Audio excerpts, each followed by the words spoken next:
Ishwaram, as resplendent sun. It's the start of a bright new day. Time to rise, time to shine, Lord divine. Time to lead us along life's way. Awake, Lord of Buddha party. Awake, O Lord, over all mankind. Awake, O Lord of compassion,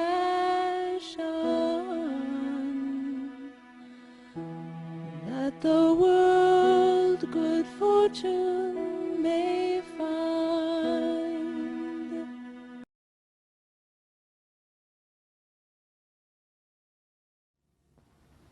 It's very wonderful to introduce either of the two speakers that we've got for this conference. This morning, one of the speakers will speak, and then again tomorrow, and then tomorrow in each afternoon session we'll have the other speaker. But all of us know, of course, Dr. Hislop. We have read his books. He's been described accurately as the Westerner, or that is the the overseas person, or the non-Indian, who has had more interviews and more time, more opportunity to consult with, ask questions of Swami than anyone else. He has just had, for whatever reason, a spectacular opportunity to get in a position where he could ask the kinds of questions we would all like to have answers of. And he has this ability, this unique quality. Swami has graced him with this ability in response to him, where when Swami gives what is not yet for us the answer we want, a complete answer, Jack is able to persist and not get Swami angry, but get Swami to elucidate more.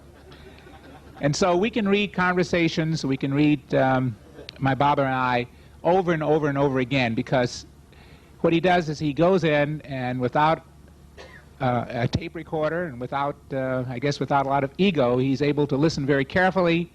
He records these things, he makes notes of them right after he comes out of those sessions, and then he's willing to share. And of course in the my Baba and I, you see that he has shared not only these reports, but letters that Swami has written to him. And another thing about Jack is that he is not at all shy about sharing the times when Swami admonishes him. He tells us just as it is.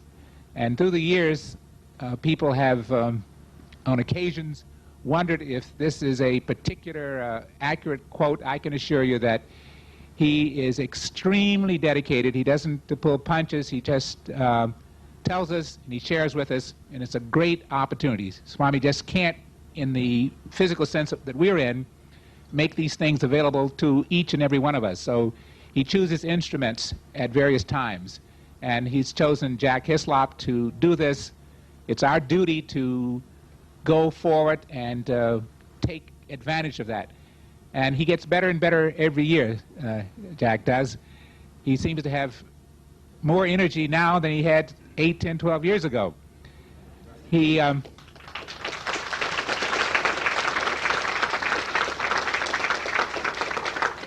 I remember, I guess it was in Indiana, one of our 3rd or 4th annual conferences, and I was trying to introduce him at that point, and I said it's reminiscent of Arjuna, when he is the one chosen by Swami to receive the Gita. And the question was asked, why not the older brother, Dharmaraja, who was the epitome of Dharma and so forth. And Swami at that time said that it was because Dharmaraja was the embodiment of Dharma, but he had hindsight. He would ask questions and reflect on things after they happened. Arjuna would ask before they would happen, and therefore have an opportunity not to make some of the mistakes. And I think that's one of the things that Jack does for us. He asks these questions of Swami. He goes into great, great detail. He listens to us when he comes among us. And when he doesn't have the answer, he makes a note. And the very next time he goes to Prashant Nilayam, he makes it a point to ask Swami that particular question. So while he's here, you have the opportunity. Alan mentioned that he's going to be available for some special private so-called times, but he's always available the whole 3 days that he's here. And if you can catch him walking back, normally in these public sessions you ask questions that are of general interest. Those private sessions are when you have personal questions, sort of like Swami does.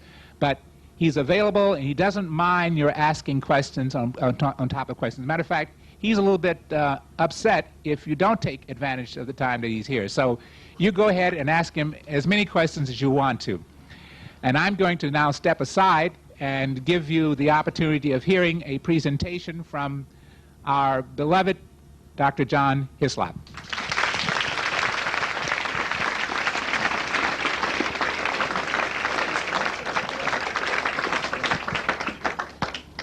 Pranam to the Lord of King. Fellow Sai devotee. My voice doesn't sound very loud to me. Can you hear me back there? You can? Okay. I'm very happy that you invited me to come here once again. I thoroughly enjoy being at the St. Louis conference. I've been here a number of times and have been fortunate enough to make many very good friends amongst you, and it's always a happy occasion for me when I have the chance to see you again and the chance to have conversation with you again. Before I start talking about Swami, I would like to make just a couple of remarks. To follow up on what Bill just finished saying about large cities perhaps should have several centers. That was Swami's original idea when he first formed the American Sathya Sai Baba organization. He said, it would be good to have a number of medium-sized or small centers scattered geographically in an area. And then once a month or once every 2 months, those centers could meet together and have a speaker and invite interested members of the public to that meeting. So what Bill is suggesting is exactly what Swami himself has said many years ago. The personal question sessions that they mentioned started several years ago in Vancouver, British Columbia, at their request when I attended their conference there. And I want to tell you that those of you who would like to ask questions privately, that I don't give any personal advice. What I do is you ask a question, and if I know Swami's answer to that question, and I've heard Swami speak so often during the past 20 years, that almost invariably I can remember something that Swami said that would apply to that question. So you get what Swami said, and I don't add personal remarks. If I don't know, I just say, sorry, I don't know the answer to that question. I should, and I want to, tell you something that happened last weekend at the council meeting in San Diego. There was a unanimous endorsement and unanimous approval of your own Bill, Dr. Bill, as the acting chairman of the executive committee and therefore the acting chairman of the entire American Sathya Sai Baba organization. Why not give Bill a hand?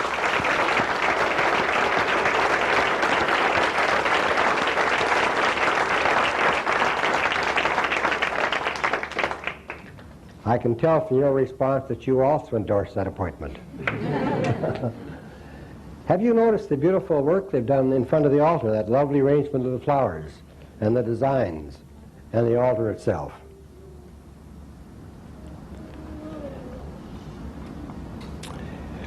You know, Swami said that there is the Atma and there is the spiritual teaching and there is the longing for enlightenment. But even so, a teacher must come and impart that sacred information to you. And when it comes to Atma Vidya, the science of the self, the sacred science of the self, then the one who comes to teach you is the world teacher. It is God himself who comes. So the one who has come to teach us the science of the self, the sacred information about the self, is the world teacher, is God himself, is Sathya Sai Baba. Now, there is in India a periodical called The Indian Skeptic, and they engage themselves in practicing skepticism in relation to everybody in the spiritual field. That is, they believe that everyone is a fake, including Swami. And they especially criticize Swami when he says that I am the divine, I am God. The editor sent me 3 copies. So I replied to him and told him that over the last 20 years, my conclusions were quite contrary to his, having seen Swami hundreds of times. And I said that those who criticize Swami for saying that he is God at least should be fair and should complete the sentence, because Swami never stops there. He invariably completes the sentence and says, yes, I am God, but so are you. And the only difference between us is that I know my truth, and you as yet do not know your truth. But otherwise, we are exactly one and the same. The last time I was there, Swami would pass me several times, and each time he would hit me on the shoulder and say, Hislop, no difference between you and me. So that is what he says, always has said, and continues to say it, that you are God. And he says the greatest sin that can be committed by a person is to think that he is other than God, and then fill his mind with thoughts of cravings and of hatred.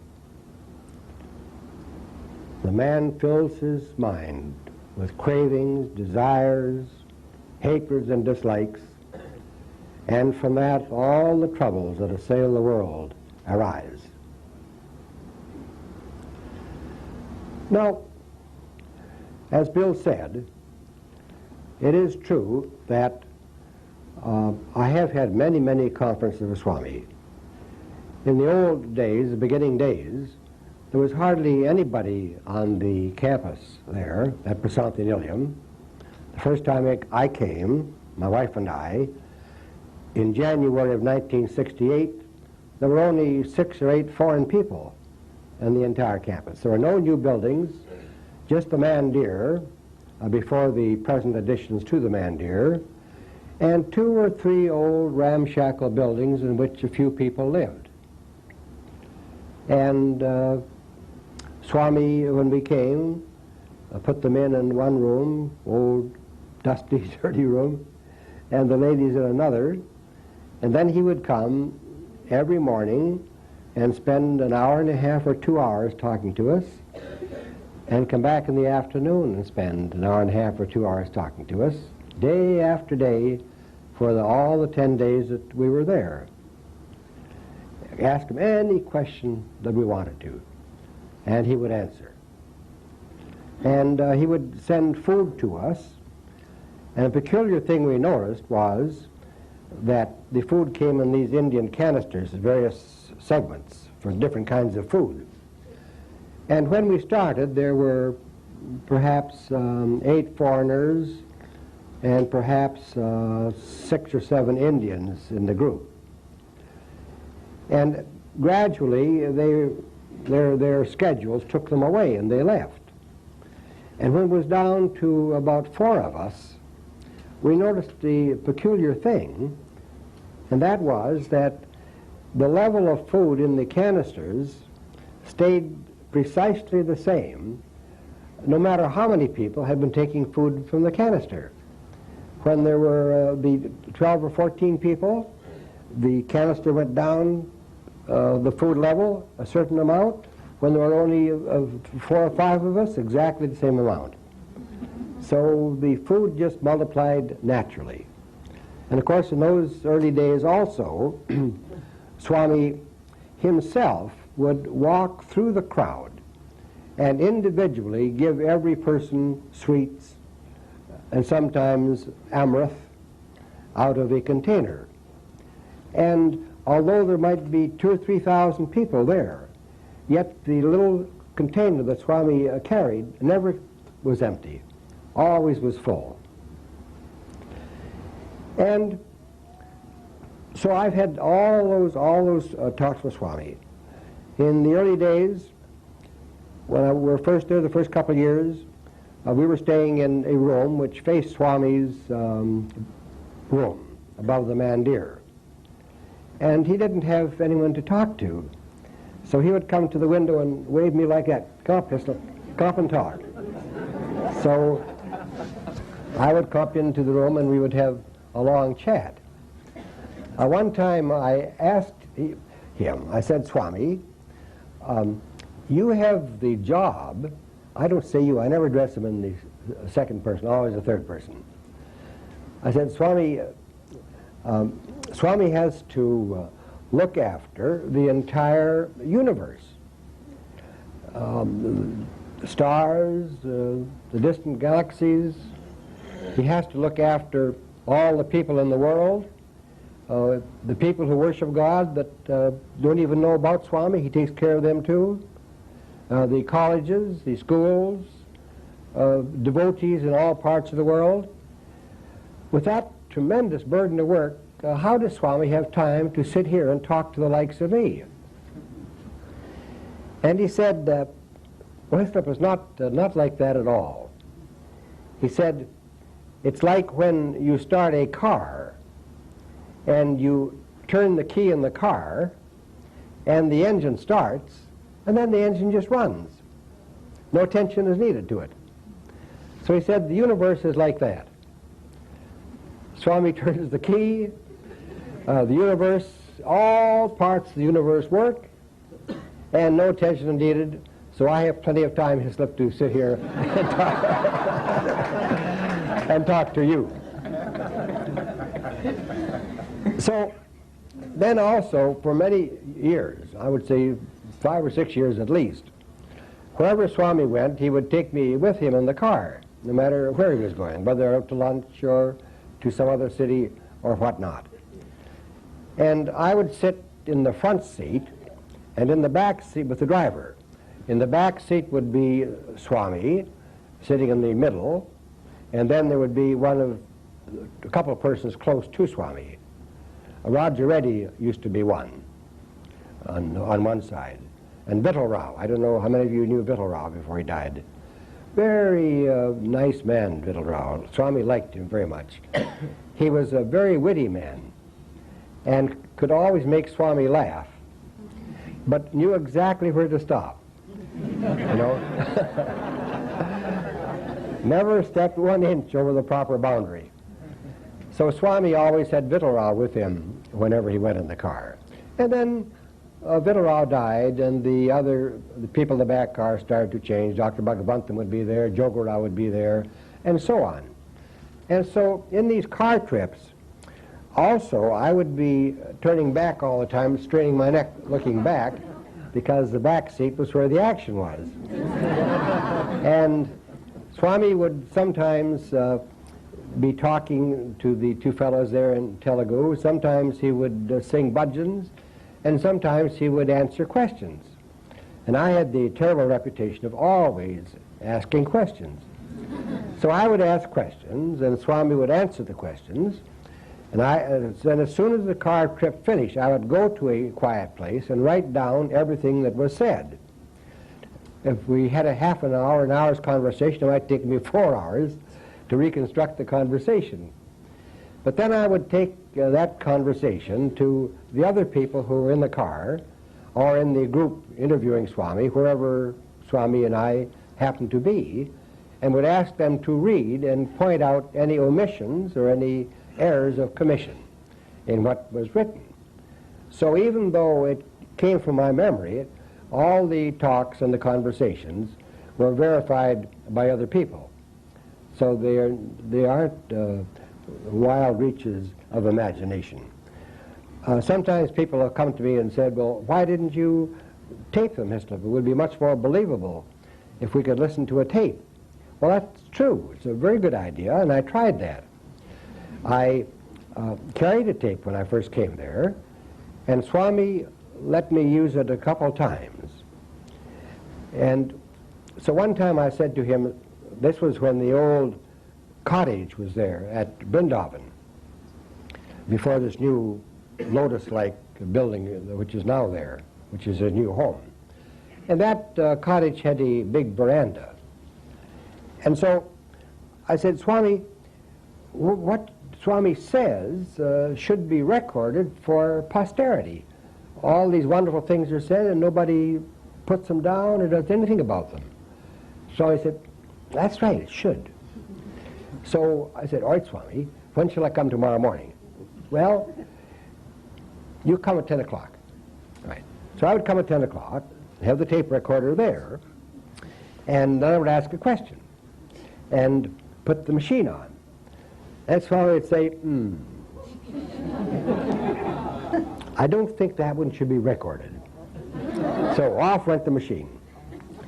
Until finally he told me, Hislop, don't use that tape recorder anymore. He said, the tape recorder is up here in your mind. And very often people ask, I want to love Swami, but I don't find any feeling of love in my heart. So how can I learn how to love Swami? And so I asked Swami that same question. And Swami said, well, Hislop, it's like this. He said, when you were walking by the shop window and saw that tape recorder in the window, you didn't have any affection for it. It was just a piece of merchandise in the window. But when you went in and bought it and it became yours, now you would love it. Every place you go, you carry it. So what is yours, you love. The mother loves, even though she may be sympathetic to, and very tender to, and be loving to the other children on the block. She loves her own child. It belongs to her. So it's the same way with Swami. If we want to have a strong, happy, joyful feeling of love for Swami, we should consider that Swami belongs to us. He is ours. He's part of us, just beneath the surface of our consciousness. There is Swami. I used to say to Swami, Swami, when I start to be quiet and look within myself, sort of try to dive in myself, after I get a certain distance inside, then it seems to me that it's no longer Hislop there, it's Swami. It's Swami who's there. So Swami said, yes, Hislop, that is exactly true. It is Swami who is there. Now, there's an example of that. This last year, in February, when I was in Prasanthi Nilayam, I wasn't there very long, just 2 weeks, because my wife can't travel any longer, that long trip. And they had a series of talks. You see, there's what's called the central office of the Sathya Sai Baba Seva organization now. Their office is in Prasanthi Nilayam. Those of you who have been there, you know where the old lecture hall is. Then down at the corner where it joins the bank of apartments, there's a corner room. And that's their office. And so they are supposed to run the ashram. You know, Mr. Kutumarao is dead. He died from cancer. And so this group of people, 3 people, are supposed to now take care of the ashram. And so they immediately, when I arrived, arranged a series of lectures to the foreign community. You know, the custom in Prasanthi Nilayam for some years has been that the foreigners come, and since there's nothing to do and they're not accustomed to sitting quietly, they tend to go out of their apartments and then wander out into the village and talk to the merchants and make friends with the merchants, and then they start to eat the village food, and for all they know, 5 minutes before they ate, a lizard fell from the ceiling into the food, and they get sick. And especially the girls from Italy, they have a lot of trouble. They make friends, go out in the village, make friends with these Kashmiri people.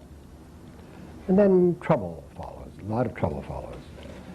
So Swami is constantly advising the people who go there, don't leave the campus. They have shops, everything that you want to buy can be bought on the campus.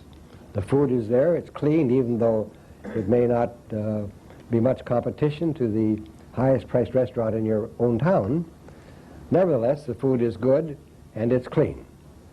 And Swami wants people to stay. So as part of that program, at 11 o'clock every day, there's a talk to the foreigners with the hope that they will go to the talk instead of wandering out on the streets. So they made a series of 3 lectures for me on those days. And then the 4th one was to be a question and answer session. So I gave the 3 lectures, and then came the 4th one, the question and answer session. Swami, incidentally, was calling me in every morning. I was in 6 or 7 times during the couple of weeks that I was there. He would say, come in, come in. Then I'd go and sit in the room with him and with the editor of the Sanatana Sarthi, Narasimham. And so Swami called me in this morning after I'd given the question and answer session. And he said, Hislop, all you did was confuse the people. Now, you know, the lecture hall is a long ways away from Swami's little room. You know where the mandir is, and Swami has a room. There's only one little tiny window way up on the wall, and the door is always closed. And during the time that he's not upstairs privately, he's having continual conferences with people about schools, about construction, and so on, in that little room. So that little room, with its one little window, full of people, is a long ways away from the lecture hall. So how did Swami know I had confused people? So I said, well, Swami, how do you mean? So he said, well, when people ask questions, you responded from viewpoints with which they were not familiar. That is, you had a certain understanding of something, and from that you made their response. And they didn't understand what you said, and then they would ask another question based on what they didn't understand, and that created more and more confusion. He said, that's not the medicine the people need. Why don't you just tell them Swami's teachings? So, now think of that. There he was in his room, and yet he heard every word that I said in that lecture hall, and he could see into the minds of the people, see, that they weren't understanding some of the answers I gave. There was confusion. So, believe me, Swami is every place at all times. Now, the following day, I had agreed to have a question and answer session with the Italians from Rome. The Italians, there are so many of them there. And they don't seem to have much to do with each other from the various cities. Now, the Rome group wanted me, and I had forgotten the name of the leader, and so I asked some other Italians, I said there was this meeting we were having, and who should I speak to find out the exact time? Well, they finally pointed out the person, but they didn't have the slightest interest in coming to the meeting of the Roman group. So they're divided. So I had this question and answer session with the Roman group, and then Swami called me again in the next morning. And so I said, Swami, did I do any better yesterday? And so I said, yes, sister, you did better. You said Swami's teachings. But there was that trouble with the language. Well, yes, Swami. None of the Italians spoke English, so there was a... so there was a translator. And he said, yes. And he said, then you didn't explain very well to that man who was confused about Jesus. So I said, well, Swami, I think his confusion arose from the previous day where he didn't understand what was said. But I thought he was finally satisfied. Now the room, shed number 13, where the Italians were, was 3 times as far away from Swami as the lecture hall. And moreover, there were there was the big foreign cafeteria and the big multi-story residential place between Swami's room and the shed 13. Even by visual you can't see it. And yet there, he knew everything that went on. Translator, the fellow about Jesus, and so on. So you can be sure that Swami is here in this very room at this very moment. He knows everything that you're thinking about. Why? Because you are he. If you feel, he feels. If you think, he records the thought. He's you, inside of each one of us. And Swami says that our greatest sin is to deny that, and not to realize that, and to instead let the mind get filled with thoughts of hatred and cravings, giving rise to all the trouble in the world. Now, our first speaker brought up the topic of Advaita. He gave some comments and cited some instances of the Advaita philosophy. And I think that we should have a fairly reasonable concept of what Advaita is all about. Because Swami more and more is making remarks based on the Advaita philosophy. And in fact, he said in a couple of discourses that we should now study and learn something about Advaita. Now, what is Advaita? Advaita is part of Vedanta. It's the Vedanta analysis of the human person. Just as a scientist in the laboratory dissects an insect or a plant or a tree or whatever he's studying in minute detail. If he's operating on an animal or a cadaver, for example, he tries to get insight into all the thousands of little nerves in the body and how they affect one another. It's a minute analysis of the subject under investigation. So in the Advaita philosophy, then, there is made such a minute analysis of the human person. Now, you've all heard about Maya and all sorts of things said about Maya. Now, the whole thing, as regards our own life here in the world, starts with, although they say starts with, and then they say it's eternal, so therefore there's no beginning or no end. But at any rate, in the indivisible divine, can't be divided, the universal consciousness. By the way, when I was talking to Swami, as I just was telling you the story, I finally said to him, Swami, how is it that you know everything that I say and everything that was in the minds of the people in these meetings we had? How are you there? Are you there as Ishvara? How are you there, Swami? How do you know that? This room has walls and only a window. You can't see through those walls. Who can see through those walls? How were you in that meeting, Swami? So he said, Hislop, I was there as universal consciousness. He is universal consciousness. That consciousness which informs everything of creation, even sticks and stones have that consciousness. You remember the story of, if you happen to read in the book, the story of the saris in Bombay, where the saris started to weep and cry, and the box was all wet from their tears, because Swami rejected them and sent them back to the merchant. He wouldn't take them to use as gifts for the ladies he wanted to make gifts to.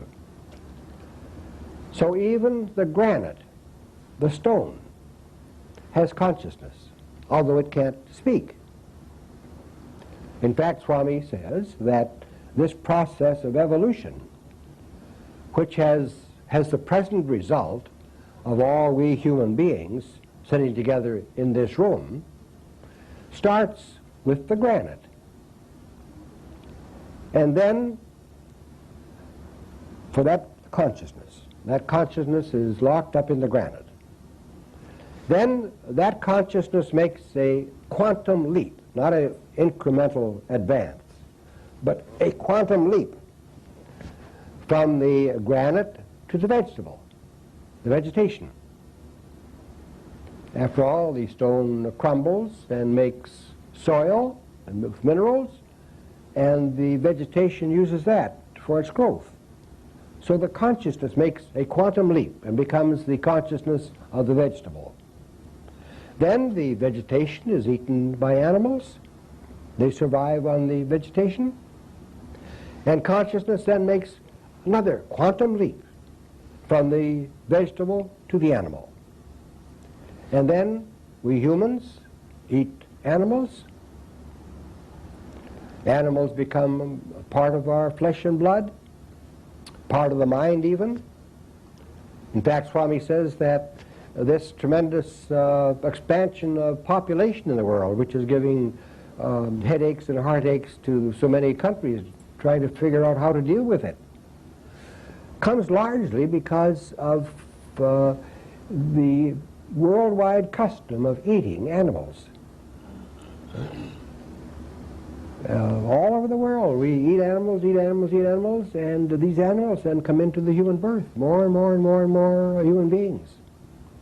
So from the animal then, there's again a quantum leap into mankind.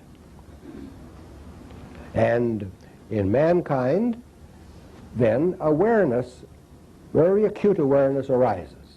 And we are aware of ourselves. We are aware that we are alive. And therefore can start to think about our lives and try to distinguish the false from the true. The animal, Swami says, is alive, but it doesn't know that it's alive. It doesn't know life. It is alive and lives, but doesn't know it's alive, and therefore can't make inquiry.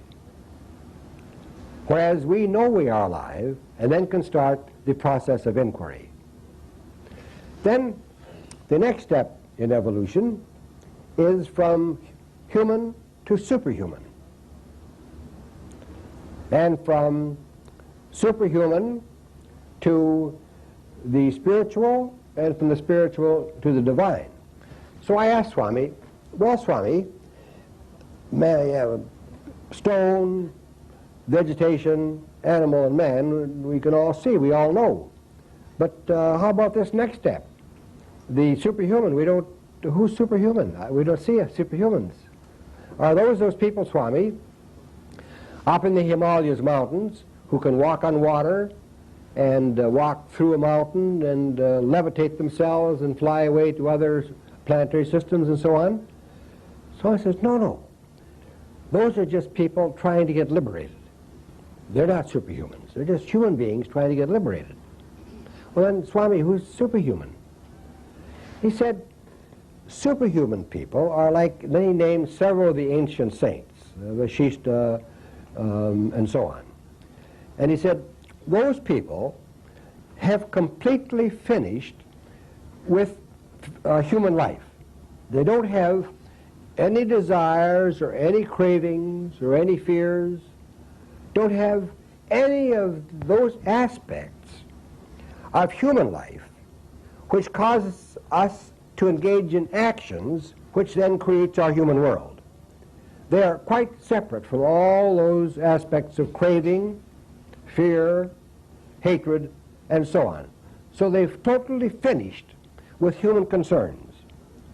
And any action that they engage in is for the benefit of humanity. So those are the superhumans. That's the superhuman stage. So I said, well, Swami, all the ones you've mentioned lived thousands of years ago. How about now? So I said, oh yes, there are many now. So I said, well, Swami, where are they? I don't see them. They said, oh, they are very careful to keep a low profile. They just live quietly and nobody knows. So I'd asked him before if there were liberated people today, and he said, oh yes.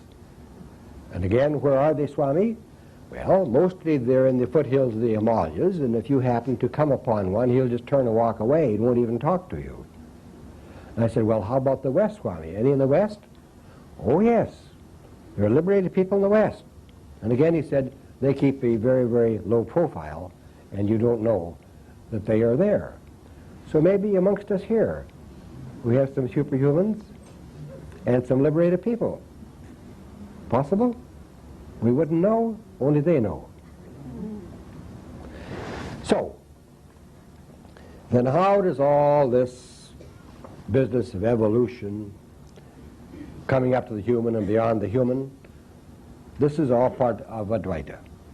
How does that start? In the indivisible divine, the universal consciousness, Maya arises without motivation, without incentive. Swami says, just like a bubble of air rising from the mud at the bottom of a lake and then coming to the surface and bursting on the surface, just like in a fire, sparks fly out of the fire. Now the sparks are not different from the fire. They are part of the fire, and yet they spring away from the fire and have a separate existence. In that same way, in the universal consciousness, in the indivisible absolute, Maya arises. And Maya then manifests itself as mind. Maya manifests as mind. And as soon as mind is manifest, then all of the tendencies which lie at the root of the mind start to flower and grow and then manifest as the external universe. So the mind creates the external universe. Now, as Adi Shankara You all are familiar with the name Adi Shankara, the great Indian philosopher of the early Middle Ages, who was fully liberated at the age of about 5 or 6, and then walked throughout India teaching. And he's the one who, from the Vedas, codified the Advaita philosophy. And according to him, and we can all see that what he says is true, and Swami has repeated the same. You know, Swami says, I do not teach other than what has been taught for ages past. So, he points out that in our lives, right now, or any time, the only thing that we experience directly, direct experience, not secondhand, not implied, but directly I touch this and move the cover. That's direct, nothing in between. The only thing in all of our existence that we experience in that way directly, without something else being in between, is our thoughts. Our thoughts we experience directly. That's the only thing we experience directly. Therefore, everything else that we experience is the result of thought. Thought, then, manifests as all the objects of the world. Now, they point out that we can quite easily understand that, even though when it's said, as I have said it, it seems strange, odd, and unbelievable. Yet, if we will think of our dream, we go to sleep, and this material world, this solid material world, which we have to be so careful, otherwise we injure ourselves and injure others and so on, this solid material world doesn't exist for us in the dream. It's completely disappeared. We're gone in the dream world. And yet, in that dream world, there manifests a universe just as solid and as real to us as this one is now. Isn't that true? And yet, every aspect of that dream world comes from our mind. We are dreaming, and that dream world is formed out of mind stuff. There's just ourself dreaming. And out of the mind dreaming is formed that entire world. The buildings, the animals, the people. If we meet with our grandfather, even somebody who was born before us, we look at a building which was built 1,000 years ago in a fantasy. Whole world made just out of the mind stuff, which we accept as being real. So much so that if we have a dream hunger, what will satisfy the dream hunger? Only a dream meal. If we have a dream illness, how can we get cured? Only through a dream doctor. And what can we do to help the dreamer? Nothing. Just imagine a small little child in bed with mother and father. And the little child is having a terrible dream. It's being beaten or suffering terribly. Now, no matter how much the child is suffering, who can help it? Can mother and father help it? They don't even know. But if the little child would just wake up, then all its suffering would immediately disappear. Okay? So therefore, just as in the dream world, something may occur to wake us up from the dream. Perhaps with a little child, the mother turns it over or something. Or maybe we're in some place and a lion gives a roar, and that wakens us out of the dream. And we're free from all the suffering and misery in that dream. Why? Because we've been wakened from the dream. We're no longer caught up in the dream. Now, in the same way, Swami tells us directly, as do the ancient saints and sages, that when we have experienced self-realization or enlightenment, from that stage, from the stage of enlightenment, of self-realization, from that stage, this world, this waking world, is just as much a dream as is the dream world to us from the standpoint of the waking world. Just as much a dream. So I said to Swami, Swami, this, you say, this waking world that we're in right now, I'm sitting here talking to you, Swami, and you tell me that this waking world has no reality. It's just a myth, a dream. But then, Swami, I see you in this myth, in this dream, working day and night. That sounds sort of odd, Swami. How can that be? If it's useless, just a dream, what are you doing here working so hard in this dream? Eh? You understand the question? So, Swami said, I come into the dream just with the hope that I can awaken you. Eh? So, the Lord, Ishvara, the universal consciousness, takes the form of Swami in this waking dream. And what is his purpose? His purpose is to awaken us from the dream of misery and despair and trouble that we experience in this world. You see, why do we have this longing for eternal life? Why do we come here? Because life is intolerable.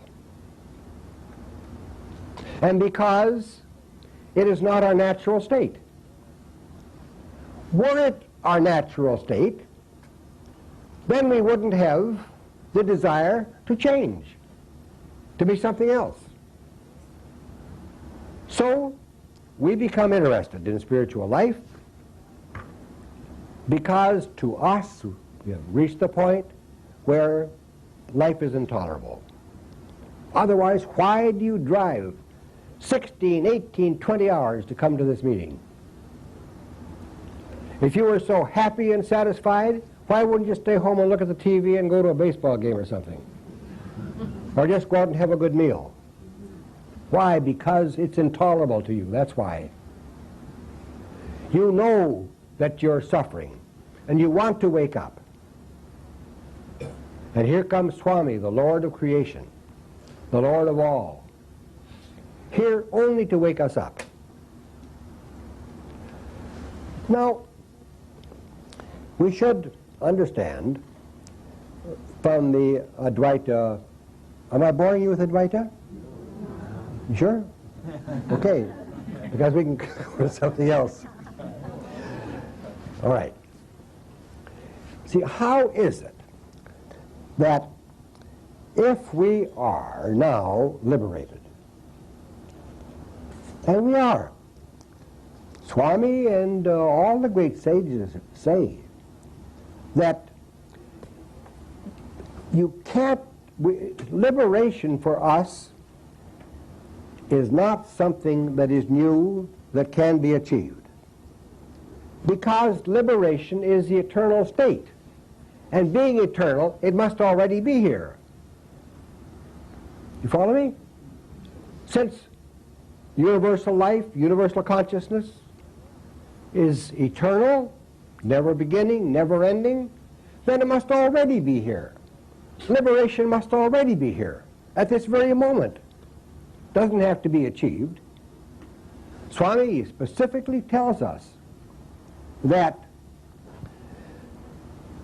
the difference between bondage and liberation, as being bound and not being bound, being liberated, free, that there is no difference between those two. There is no essential difference between the state of bondage and the state of liberation. No essential difference. Because the state of bondage is simply a mental idea. In our minds, we consider ourselves as these miserable, small human beings, heir to all the ills of the world, and refuse to consider ourselves as being the eternal absolute. We refuse to do that. And so, how do we make that terrible mistake? How do we make the terrible mistake of being free, being liberated this very moment, and yet thinking that we are bound, and coming all these miles to try and find out how to get liberated? How do we make that mistake? Well, the science of Advaita then looks very carefully into such things and makes the analysis, tries to see the truth of the matter.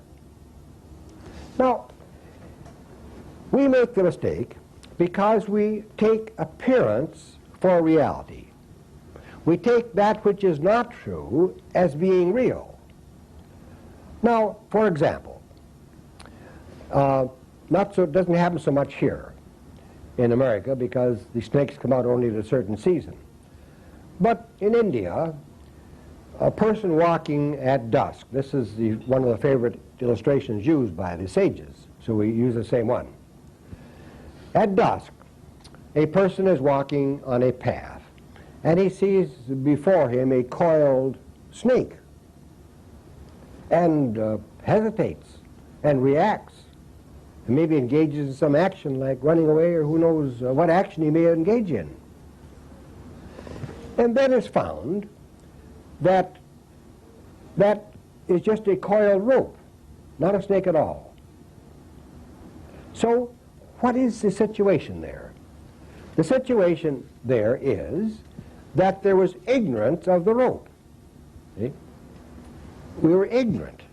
We didn't know it was a rope. And our imagination, our mind, conceived the thought that it was a snake, and therefore superimposed the form of snake on that inert piece of rope. So how is that illusion done away with? It's done away with by inquiring. See? That once you inquire into the matter, then you can't help but find out that it is either a snake or a rope. You can't help but find out it is a rope once you inquire. So therefore, that's why Swami says that meditation is not enough. There must also be inquiry. All the sages say the same. Now, the illustration of the snake, then, is carried to every aspect of the world and every aspect of our lives. We are acting in ignorance of our true nature. And we're only going to find out what is the truth beneath that ignorance by inquiry. And by inquiry, we must challenge what we now think to be true, to find out if in fact it is true. Now, where we, according to Advaita, where we get confused and carried away is in our failure to understand the role of the senses and the sense organs. The mind, which is Maya manifest, is bound by the sensory organs. Laboring. So Advaita tells us, and Swami has said in numerous occasions, the sealing on desires is a very easy primary way of saying it. to people just to introduce them to the idea. But he says that the way to get free of that ignorance is to explore the fact of sensory experience. That is, to see the defects of that which we acquire in the world in order to satisfy our sensory craving. Almost any object that we acquire will in time change and will become not a source of pleasure but a source of pain. The bottle, which gives pleasure in drinking, if continued, results in drunkenness. The young lady sees her hero, and they are married. In a few years' time, he becomes a jerk, not a hero. And divorce sets in. The beautiful car, the first time the clutch goes, it loses all of its beauty.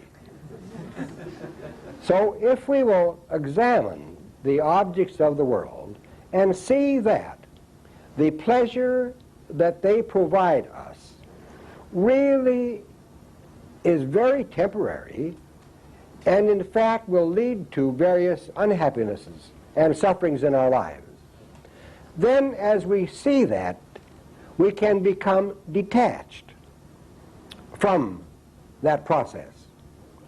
And detachment is essential because only if we are detached can we observe correctly. Bill, what time is it? 25 minutes left. 25 minutes left. All right, I think we'll stop the lecture on Advaita now, and we should now have some questions. So let me just summarize for Advaita then.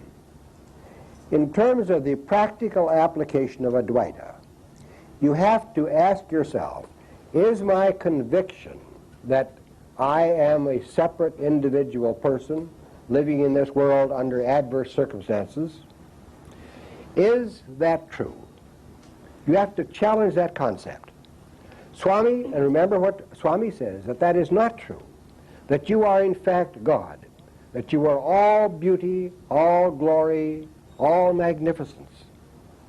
He says that when you realize and see your own beauty, then you are free and realized, because nothing else can compare to the beauty and the glory of you, the divine person.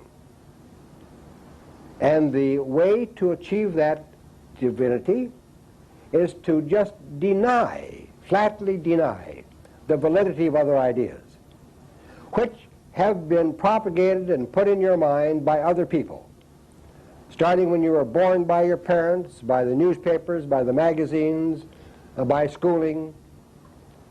It's been pounded into us from the earliest days that we are limited individuals.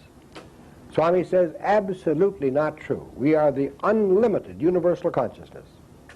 And therefore, if we realize that, even though the events of the physical world continue as they did before due to karma, yet they do not affect us because we are detached.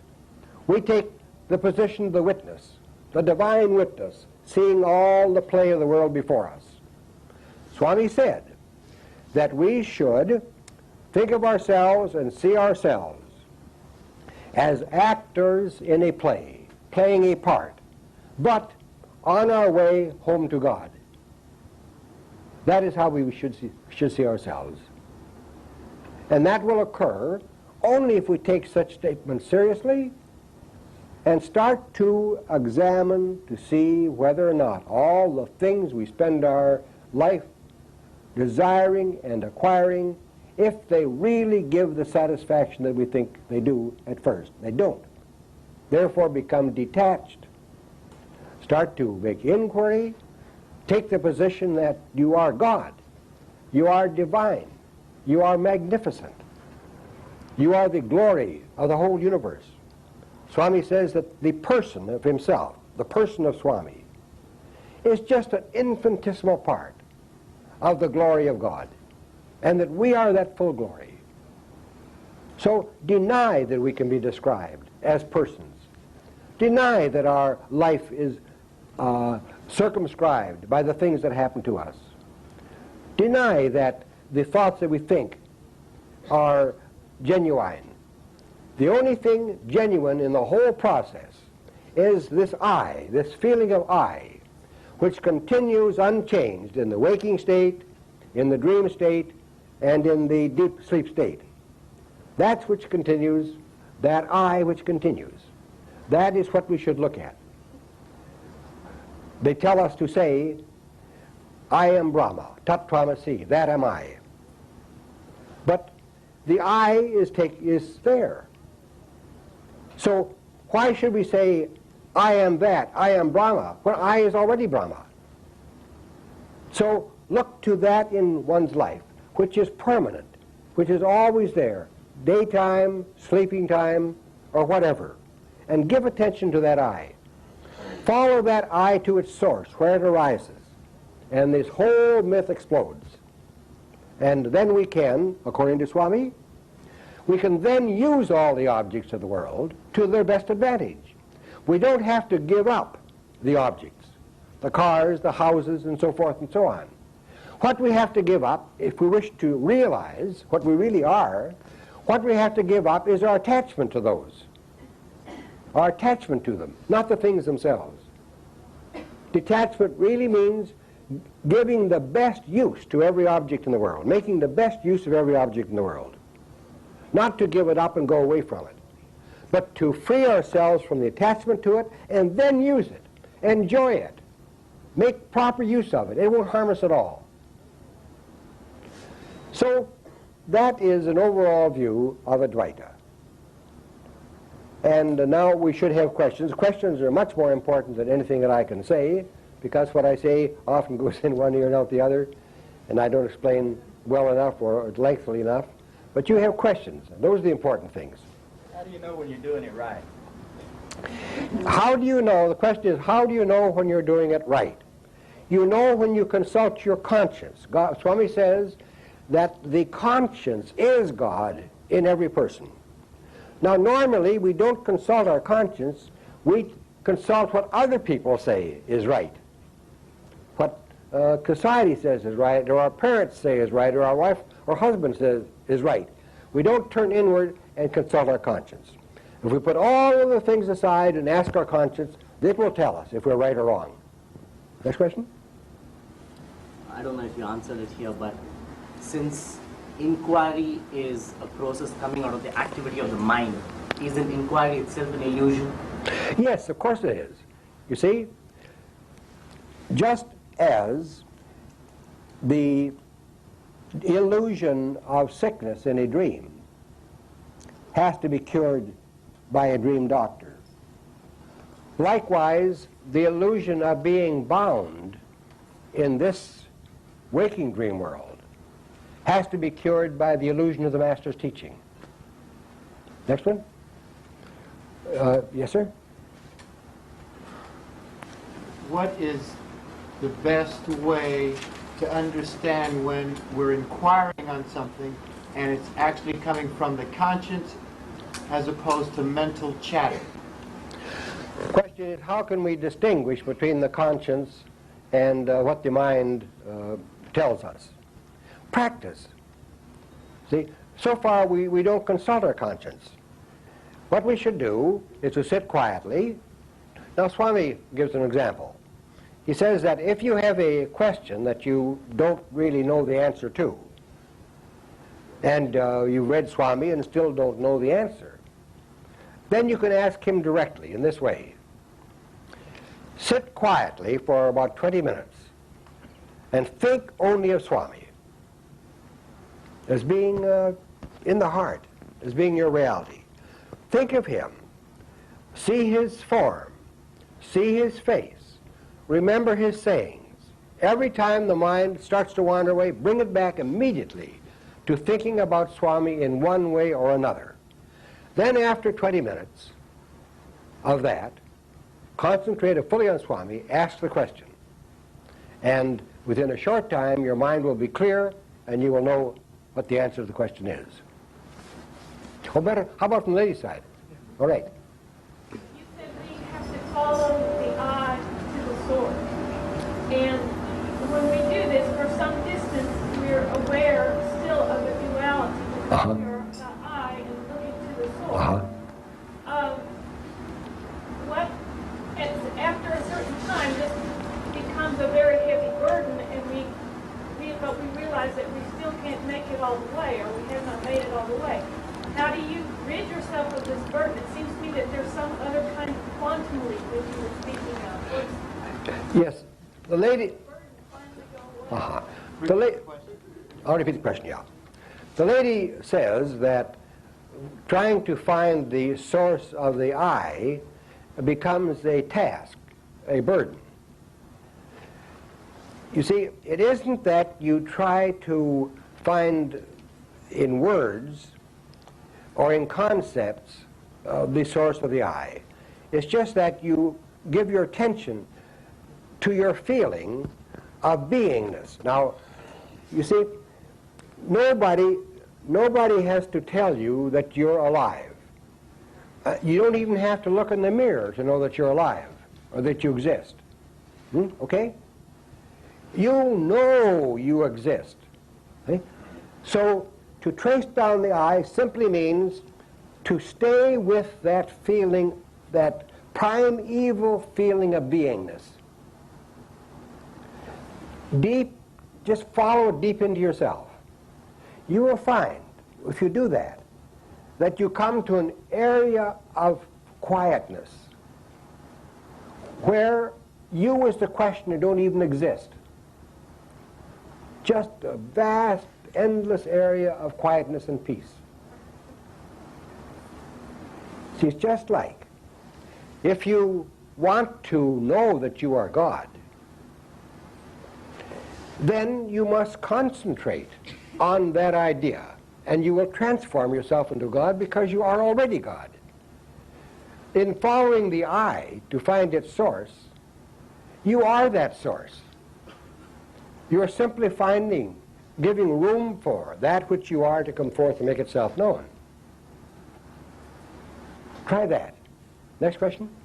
Lady side? But if all of us think ourselves as God, won't we all be walking with the big ego? Where do you differentiate between God and I? Say it again, dear. I didn't quite hear you. If we all walk with that idea, and we are all God. We have the idea we're not God, yes. If we think ourselves as God, okay, won't we all be walking with a big ego? Yes, she says that if we have the feeling now that we're God and now we declare we're God, isn't that going to be a big ego? A tremendous ego, in fact. Yes, I would think there would be that danger. But you see, to get to a new land, you must pass through dangers. Dangerous travel. Swami will protect you. See? He says that I will be with you all the way. I will protect you. Turn to me, give your life to me, and I will save you. Nothing will happen to you. So in any of these exercises or inquiries that you make, dedicate the inquiry to the Lord and hold his hand while you're making them. Keep him by your side. Then no problem will arise. That question? Or men's side? I never heard Rama or Krishna or that might have Jesus or Muhammad materializing objects. How is it Baba chose the route of materializing objects and vibhuti before public? The question is that he doesn't know that Krishna materialized objects or that Jesus did. So how come Swami materializes objects? Is there any significance? Is there any significance for doing that? Yeah, is there any significance in that state? See, all we know about Swami producing objects is that he says it's part of his nature. Now yogis, I have been in Burma and India so long, I know yogis in both Burma and India who can produce objects, just like Swami does. See? But, now for example, the ex-governor of Goa, Nakul Sen, told me that there was a fellow who belonged to the court circle there, and he would always have him in when there were guests. This fellow could stand in a circle of maybe 25 people, and he could create 25 different objects, each object being exactly what the person wanted. See?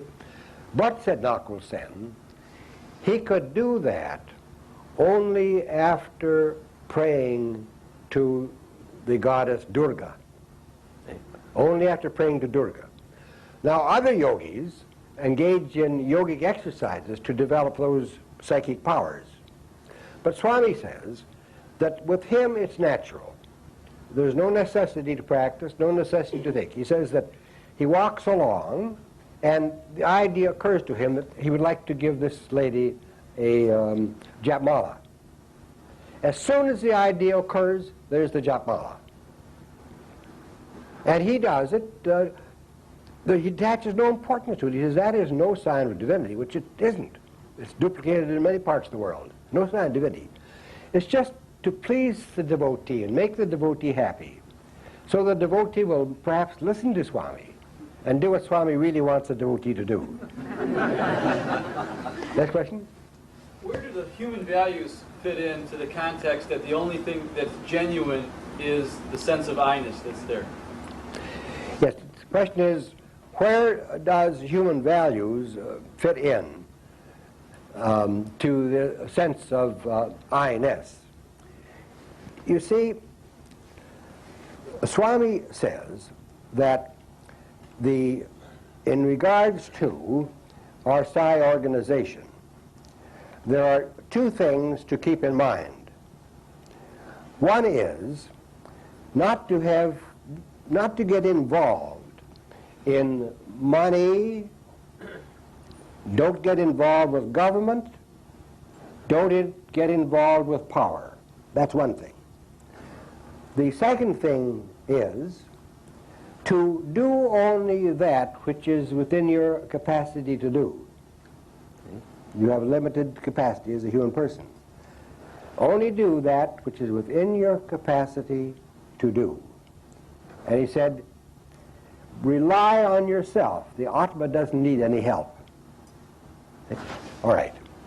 Then he said that the purpose of the Sai organization is that its members may live an ideal, joyful, happy life. And therefore, we should give careful attention to the ideals of the Sai organization so that we can live ideal lives which will serve as an example to others and therefore help them to also live ideal human lives. Now, in regards to seva, the primary seva is do not harm another. That's the basis of seva. You may think that's a silly, small statement that has no power at all. Just think, at this moment, at every moment of the day, are there not screams of agony rising to the sky all over the world from what ill that one person is doing to another? Screams of agony from all over the world. Suppose that today, that one small, silly little statement, don't harm another, were adopted. Would it not be a new world tomorrow? What a change, a worldwide change, with just that one small thing. Okay? So first, work no harm upon others.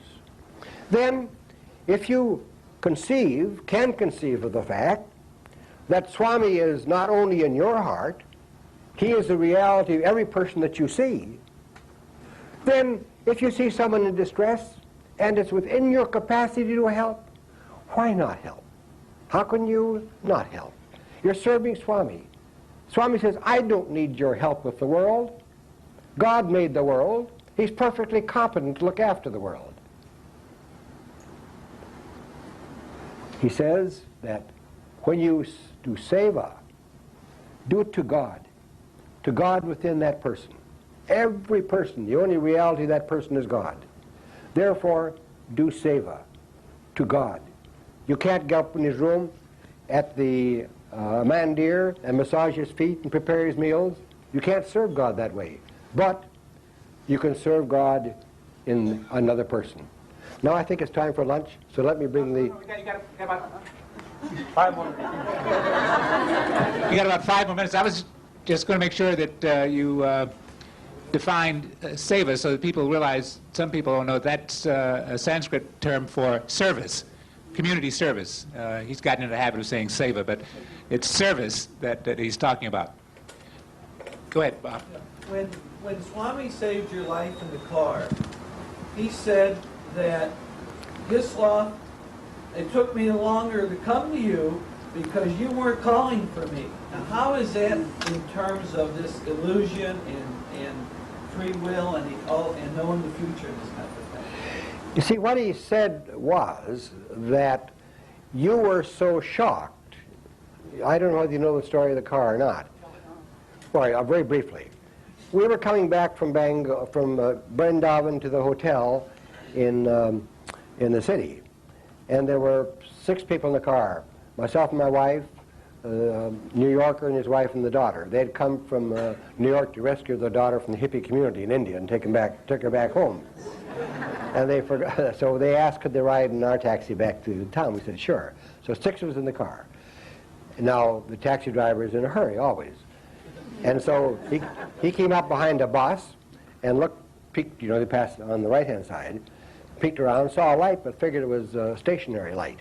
And so he pulled around and stepped on the throttle. Well, you know what happens when you step on the throttle of an Indian car. Nothing much happens.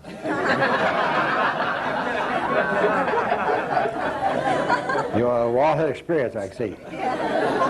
All right. So we started to pull around beside the bus. Then it was evident that he had made a terrible mistake, that was not a stationary light. It was a light of a vehicle moving at a fast rate of speed. Now, when you're faced with a head-on collision, one car will at least take to the ditch because it'll be less dangerous than a head-on collision. But that couldn't happen. On our left side was the bus. On our right side was a high row of road repairing material. No way to get off the road to the left or the right. Inevitable collision. So we, shut our eyes like that, dead, we're dead. But then nothing happened. So we opened our eyes. And there we were going around the front of the bus. We looked quickly behind us through the windshield, and there were the lights of the other car receding behind us.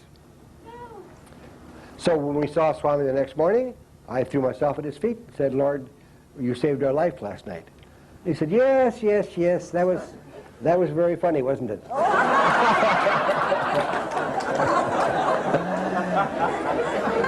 And he said, you were so shocked you even forgot to call on Swami. But Swami saved you anyway. And then he turned to a group of Telugu people sitting along the wall of the veranda, and in Telugu told them the whole story. That was what happened there. Was the driver conscious of that experience afterwards? Oh yes, he couldn't figure it out. We asked him. A taxi driver usually can answer any question, huh? But he couldn't figure it out, no. He couldn't explain it. I think we're 5 minutes, we're shot now. One more? Okay. Dr. Hislop, a lot of times we make the statement, we cannot receive liberation without God's grace. And when we make that statement, without God's grace, and I know if we say nitty all the time, the inquiry, does that mean that God's grace from within us is going to intercede and give us liberation? Or are we looking to Swami to say one day in words, you are liberated?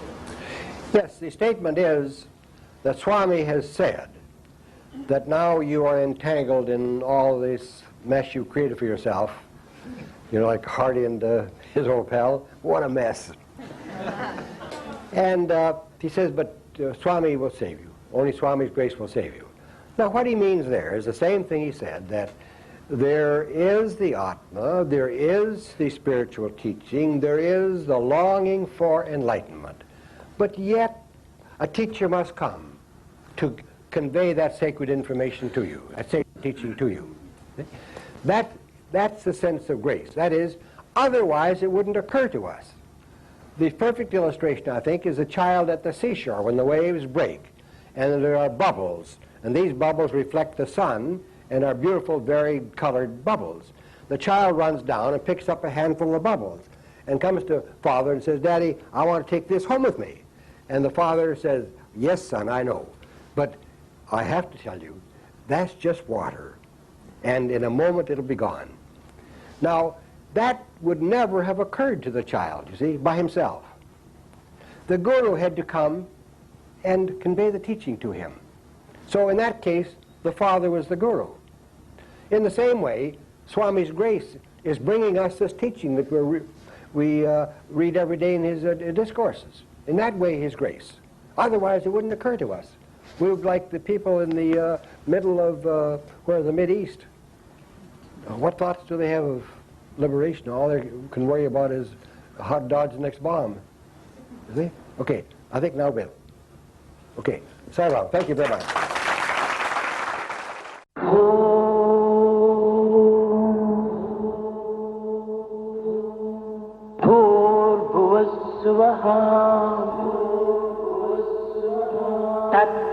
तत्सवितुर्वरेण्यं भर्गो देवस्य धीमहि धियो यो न प्रचोदयात्